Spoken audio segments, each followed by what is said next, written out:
Hello and welcome to another TLDR US video. A couple of weeks ago, we made a video breaking down President Trump's agenda for the next 4 years, should he win in November.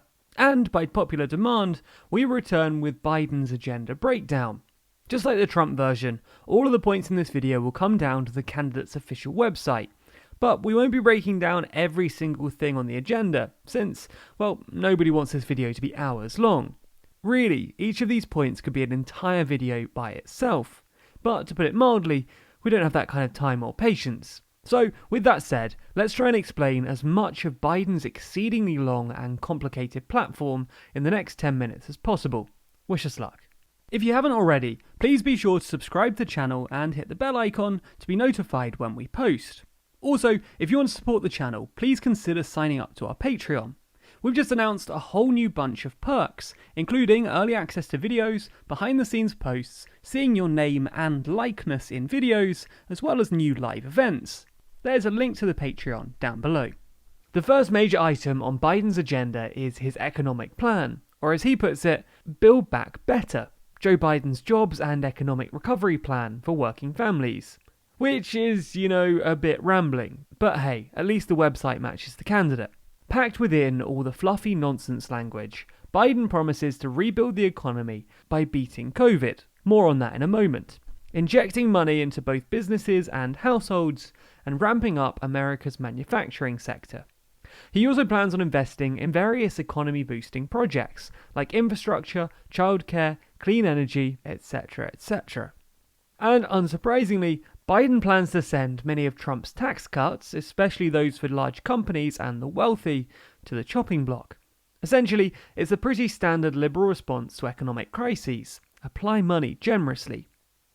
Speaking of crises, let's take a look at Biden's plan for the coronavirus itself. The meat of the plan is contained in 7 main points: testing, PPE, public messaging, equitable and efficient vaccine distribution, protection of those at high risk, reinstatement of various pandemic preparedness strategies and organisation, and a national mask mandate. Breaking these down a bit, Biden's plan can be seen as a combination of both intensifying and nationalising various measures that were implemented this year.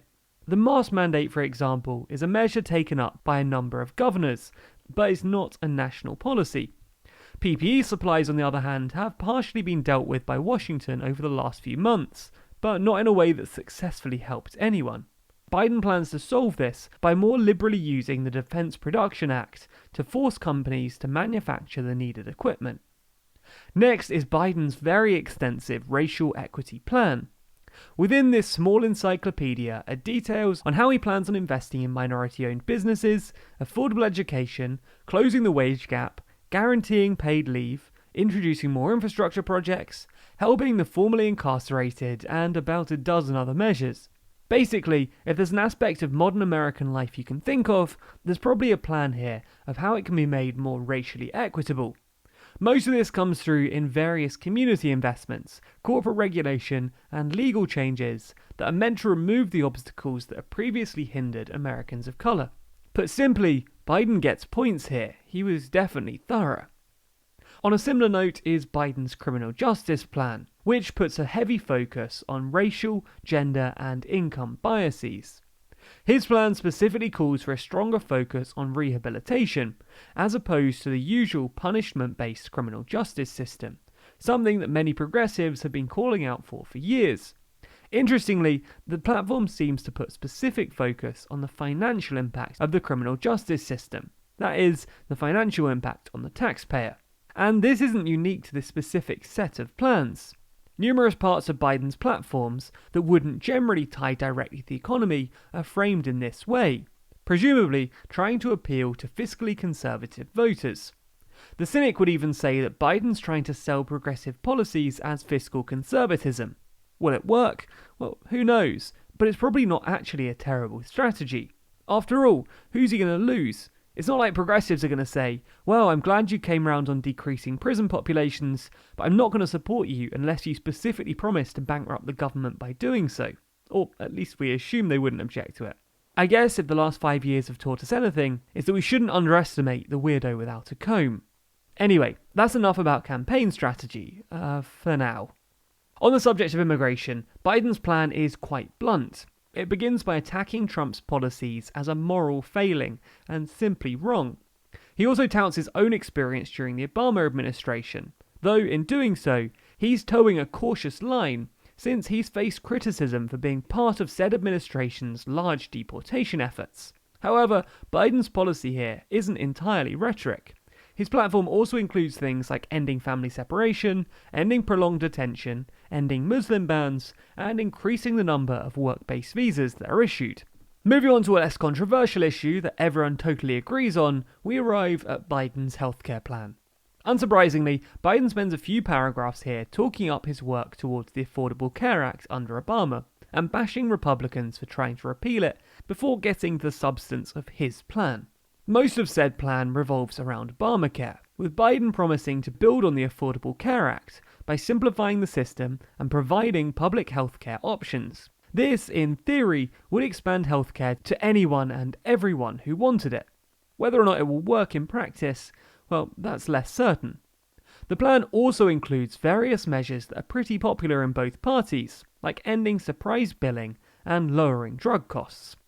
Let's take a look at climate change, or as Californians are now calling it, the sky is orange.